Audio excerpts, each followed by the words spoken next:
अस्सलाम वालेकुम जी। Welcome to my YouTube channel cooking with Siya Rizwan. आज जो रेसिपी आपके लिए लेके आई हूँ वो बहुत ही मुनफरिद और मज़ेदार सी मटन कढ़ाई की रेसिपी है, जिसकी लुक आपको बिल्कुल नॉर्मल मटन कढ़ाई जैसी ही लगेगी, लेकिन इसमें हम लाल मिर्च बिल्कुल इस्तेमाल नहीं करेंगे। बहुत मज़े की बनती है। तो आइए बिस्मिल्लाह करते हैं, बनाते हैं इसको। सबसे पहले ब्लेंडर के अंदर 15 से 20 अदद मैंने हरी मिर्चें रफली काट के डाल दी हैं। अच्छे से पहले इनको वॉश कर लिया था।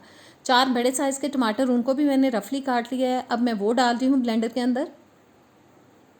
और अब डालेंगे जी इसके अंदर एक दरमियाने साइज़ का रफली कटा हुआ प्याज, 1 टेबलस्पून जाएगा कुटा हुआ सूखा धनिया, आप साबुत भी डाल सकते हैं, और 1/4 कप तक तकरीबन मैं पानी डाल रही हूँ। इन तमाम चीज़ों को हम अच्छी तरह से ब्लेंडर में ब्लेंड कर लेंगे। मसाला ब्लेंड हो चुका है। अब मैंने 3/4 कप ले लिया है जी ऑयल का। आप मिकदार ज़्यादा भी कर सकते हैं ऑयल की, अपनी पसंद के हिसाब से। एक दरमियाने साइज़ का कटा हुआ प्याज डाल दिया इसके अंदर।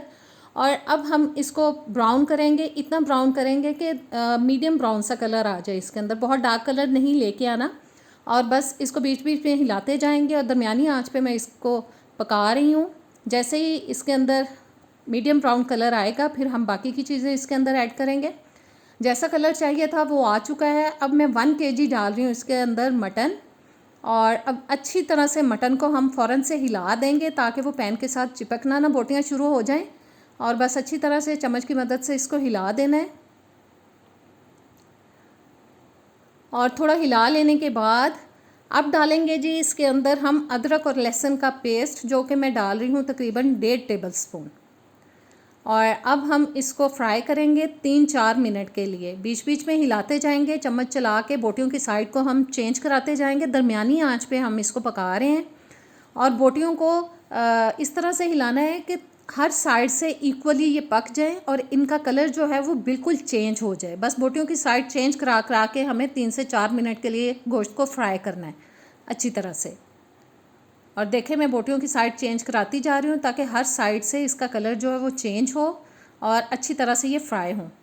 और 3-4 मिनट पका लेने के बाद अब मैं डाल रही हूँ जी इसके अंदर ब्लेंड किया हुआ मसाला, जिसको हम अच्छी तरह से ब्लेंडर में से निकाल लेंगे ताकि बिल्कुल वेस्ट ना हो मसाला।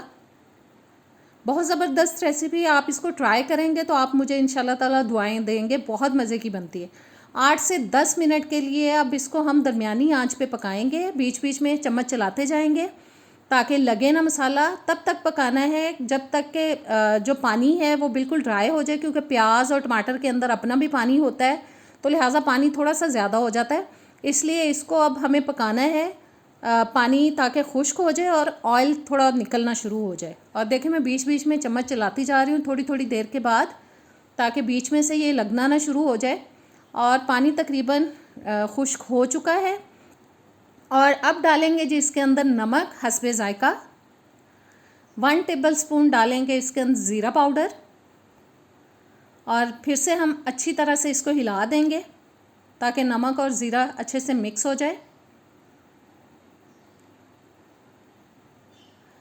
और मिक्स कर लेने के बाद हम इसके अंदर जनाब डालेंगे अब पानी। बस चम्मच को अब मैं रख दूँगी साइड पे हिलाने के बाद, और हस्बे ज़रूरत पानी डालेंगे, इतना कि जिसके अंदर गोश्त जो है वो बहुत अच्छी तरह से गल जाए। बस पानी जितना डालना था वो डाल दिए। ऊपर से कवर करेंगे, बस एक दफ़ा हिला लेते हैं।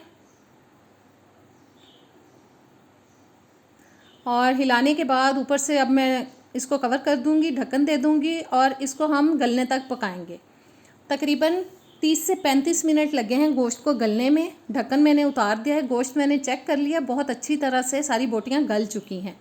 और अब जनाब इसके अंदर 1 टीस्पून मैं डाल रही हूँ गरम मसाला पाउडर।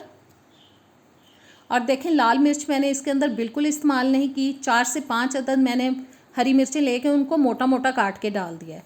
और अब हम इसको पकाएंगे दरमियानी आंच पे ही। इसकी तकरीबन सारी कुकिंग मैंने की है। इतना पकाना है कि ये जो थोड़ा सा पानी नज़र आ रहा है ड्राई हो जाए। पानी तकरीबन ड्राई हो चुका है। अब मैं डाल रही हूँ इसके अंदर 1 कप दही, जिसको मैंने अच्छी तरह से फेंट लिया था। फ़ौरन से इसको मिक्स करेंगे ताकि दही फट ना जाए। और अब दही के पानी को हमें तेज़ आंच पे पका लेना है ताकि दही का पानी भी अच्छे से खुश्क हो जाए। बीच बीच में इसको हिला देंगे। और पानी देखें खुश्क होता जा रहा है। बस थोड़ा सा हम इसको और पकाएंगे। पानी तकरीबन ड्राई हो चुका है। अब मैं डाल रही हूँ इसके अंदर हरा धनिया। मेरे पास फ्रेश नहीं था, फ्रीज़र में पड़ा था, वो फ्रोज़न डाल रही हूँ मैं। आप फ्रेश डालिएगा अगर होगा, मुझे मिला नहीं था इसलिए मैंने फ्रोज़न ही डाल दिया। अच्छी तरह से इसको मिक्स करेंगे धनिए को भी, क्योंकि धनिया की भी खुशबू और इसका फ्लेवर बहुत ज़बरदस्त लगता है हर हांडी के अंदर। और अब जी हिलाने के बाद इसको हम ऊपर से कर देंगे कवर। आंच मैंने बिल्कुल हल्की कर दी है। ऊपर मैं ढक्कन दूंगी और इसको हम दम पे लगा देंगे 5-6 मिनट के लिए, ताकि ऑयल ऊपर आ जाए। और देखें ज़बरदस्त सी मटन कढ़ाई हमारी तैयार हो चुकी है। ट्राई कीजिएगा। इजाज़त दें, अल्लाह हाफिज़।